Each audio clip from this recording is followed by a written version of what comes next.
So the bitch you can pull up to my lake. Na, na, na, na, na, na. Oh, is that good? What's up, y'all? I'm back, man. We got a special guest. We got an 18-year-old brand owner. He done made over $2 million in sales. We got Caprice, y'all. What's up, gang? How you been? Having me, chilling. What's up with y'all, man? Appreciate you for having me. Questions for you today. Okay. What inspired you to start your brand? Even since I was young, I was always like custom making clothes, you know what I mean? Like, and even dressing. My dad he used to teach me like matchy, you feel me? So I always was dressing. It was very, very important to me and shit. But then I started making custom stuff. Like I would like rip dye jeans from like Walmart, you know what I'm saying? Cut up jeans and just little stuff like that. And I never really like lack on opportunities. So as soon as I seen how to make a Shopify and stuff, I just started and like figured out how it went, you know what I'm saying? Clothing by him. That store in the bio description. We got snow slopes and punching bags and basketball hoops. Tell them how it was. I ain't gonna lie, my feet got ice in it, bro. Put the flashlight on my body. Oh my gosh, y'all. Reporting live right now. We have a dirty nigga.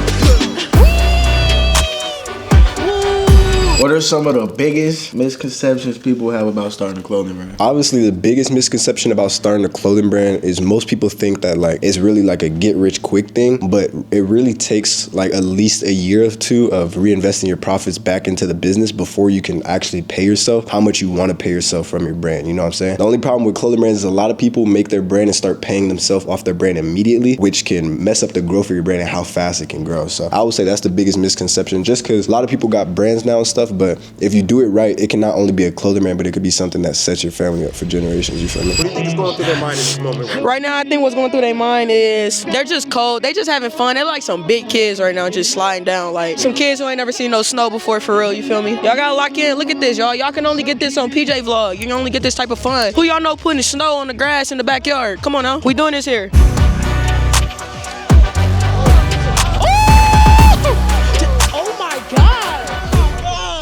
A W for the channel. It's W for the channel, man. Yes, sir. So some love, comment, clothingbyhim.store in the description. Everybody that watch this, make sure you go get 5% better tomorrow, man. How important is it to have a unique brand identity? Having a unique brand identity is very important, definitely for longevity, you know what I'm saying? Longevity, like if you're not unique, you can maybe make a quick bang for your buck, you can be around for a couple years, but being unique, that's what's gonna separate you, or at least having like a storyline and a meaning behind your brand, that's gonna keep viewers coming back, you know what I mean? Yeah, literally, for real. What's up, y'all?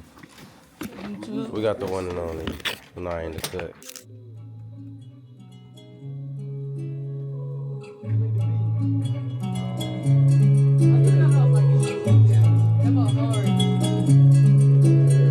That shit was really warm, G. I got that drip in that fashion, go walk overseas. I ain't gonna lie, we was in the zone. I wouldn't we both wouldn't let each other lead the studio. Yeah. I was literally like, no, come on.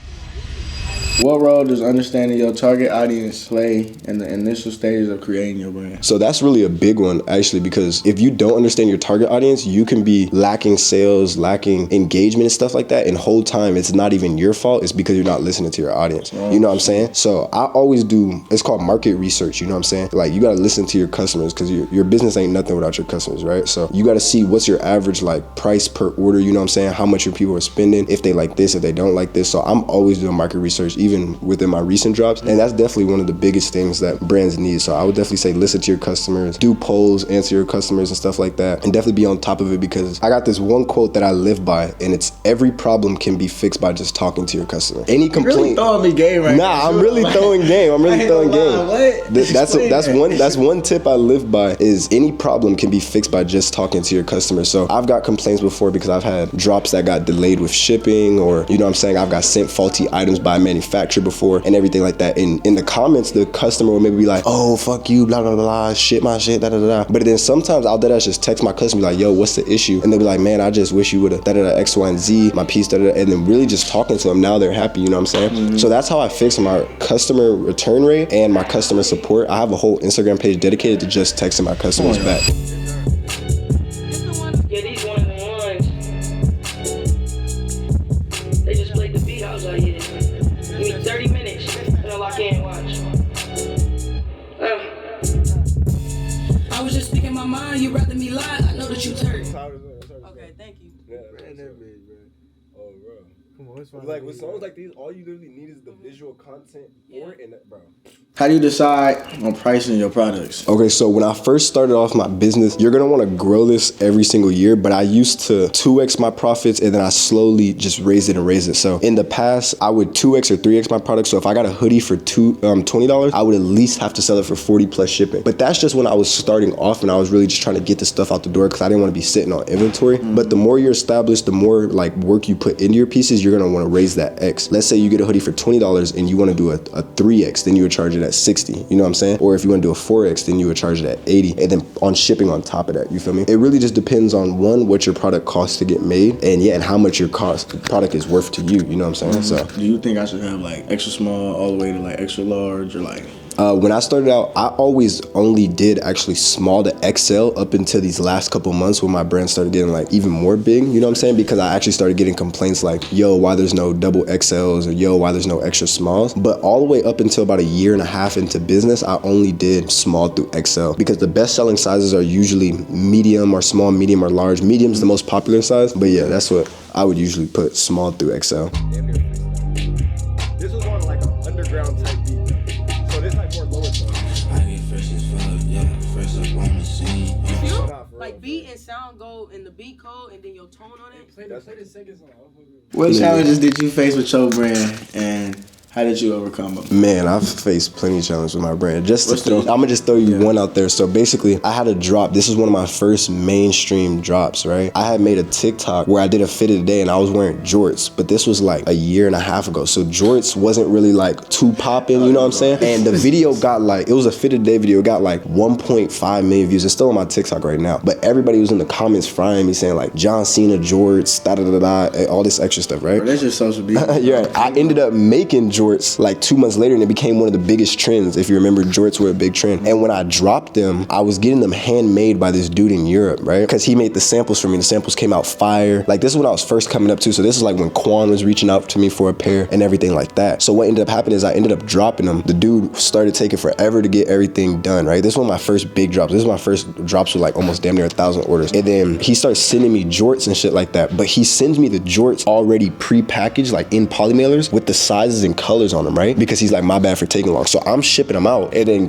like a week or two goes by while I'm shipping them out, and motherfuckers start posting TikToks talking about I got Capri jorts with 1 C on them, like when they were supposed to have 5, like the size chart was fucked up, you know what I'm saying? Like just a bunch of faulty ass Wait, was jorts. they really getting them like that or no? No, they was really getting it. Like they was posting the pictures of them, but basically the dude was just making them fucked up. He was just half-assing them to rush through them, you feel me? Oh, you didn't even know? Yeah, and I didn't even know because he sent them to me pre-packaged, you feel me? Oh, shit. So yeah, so he sent them to me like that, and I was shipping them out, but then now I'm like, damn, I already done bought the bulk for these, bought the shipping for these, but I still got to refund the customers, or the customers doing chargebacks. So then Shopify started holding my money. They held like 120 grand from me from like 120 days. I will be hot. Nah, he still got to see me for sure. Yeah, but but he live out in Europe. But that's a story for another day. But that was one of my biggest overcomes. And what I ended up doing was I actually had to end up taking that L. I basically didn't profit on that drop. I actually lost money on that drop. I had to refund some people and everything like that. Then once I got everything situated, I ended up restocking the jorts earlier this year, and I got them done through China this time. And that drop did 100K in about 60 minutes in front of all of my mentees at my masterclass. So that was pretty fire. That was about maybe 4 months ago. So you say China is better than Europe? Well, that guy, yeah, for sure. China's better than that dude, for sure, yeah. Okay.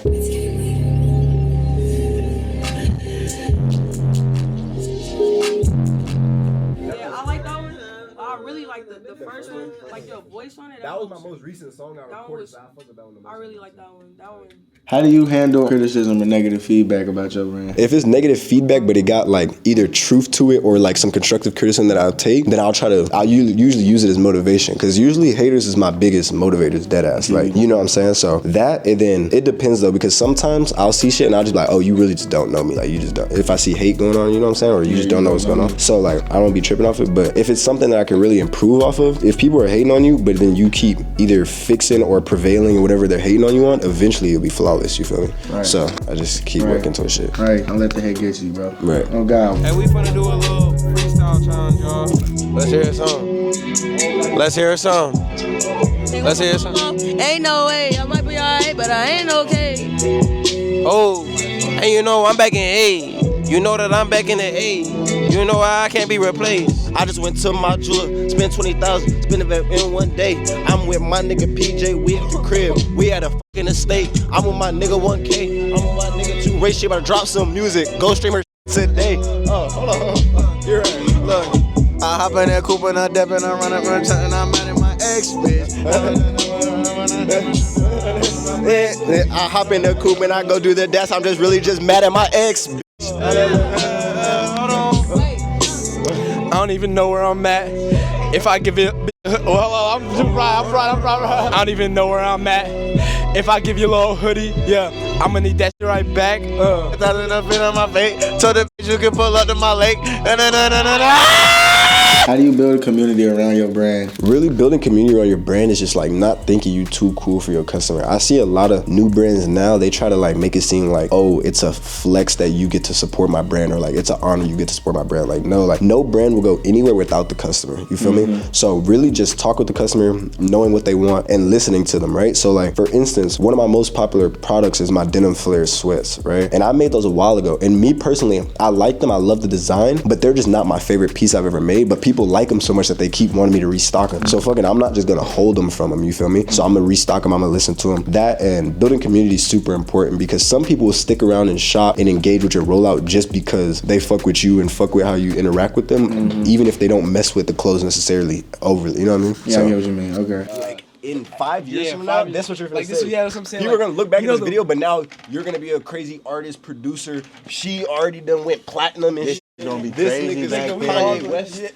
5 years from now, this is gonna be a crazy video for real. No, cause like Now you know, like this nigga's fucking the next biggest artist out there. I ain't gonna lie. Cause that shit was hard. Like, What advice do you have for people facing setbacks for their clothing brand or in the clothing industry in general? I would say another tip I live by is before you want to be in anybody's shoes, think to yourself, would you go through whatever struggles they went through to get there? That's the biggest thing. So like, if you look and you say, oh, Drake's one of the biggest artists in the world, I wish I could be like Drake, would you want to go through all the backlash, the setbacks, everything that Drake's gone through to get to where he's at? You know what I'm saying? That's what I would say. That's what I would say. So if you looking at if you looking at me as a brand owner, you're like, yo, bro, I wish I could be 18-year-old doing 200K in a day and stuff like that. Would you maybe want to go through losing 40K on a drop because of a manufacturer? Would you want to go through, you know what I'm saying? Yeah. All the struggles with it. Yeah, bro. Oh, God, all that that's a stuff. good way to put it. Okay. All the social media calling you a scammer and XYZ, you know what I'm saying? Like, Oh, God. Yeah. Okay.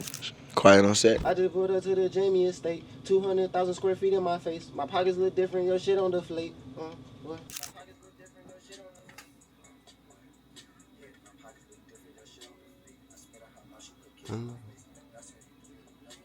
I told her no, baby, I'm classy. I'm getting the boss of a mess. I'm getting the boss of she dancing. I'm texting the pigs that wax. We texting the pigs every wax. Every dope kiss, so I bust on her face. If you wipe that hoe, it's a fucking disgrace. What advice would you give someone just starting a clothing brand today? I would say don't get too inventory heavy and find a way that you can drop items without having the inventory up front, but without doing like a 4 to 6 week pre-order. So for instance, there's a lot of shops where like you can get stuff made. Like for instance, this set I'm wearing right now is made by my brand and it was made in LA. You know what I mean? So I can release these and drop them and I don't have no bulk up front, but then I can still get them made within a week or two because they're getting made in the US. So that's a big thing. Or stuff like print on demand. Another thing that makes passive income is like at my warehouse, I have like blank t-shirts or whatever, and then they'll just get printed, you know what I'm saying? As the orders come in, so that helps your profits stay high. The only problem that I've faced with my brand is like I've had a couple drops where I've overbought inventory and it didn't sell as well as I wanted it to. So then now you're in a rat race where you got to keep up with it, you feel me? Right, okay. right?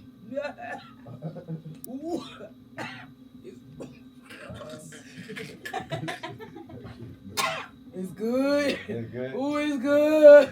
Ooh, it's that good. I got that good cushion alcohol.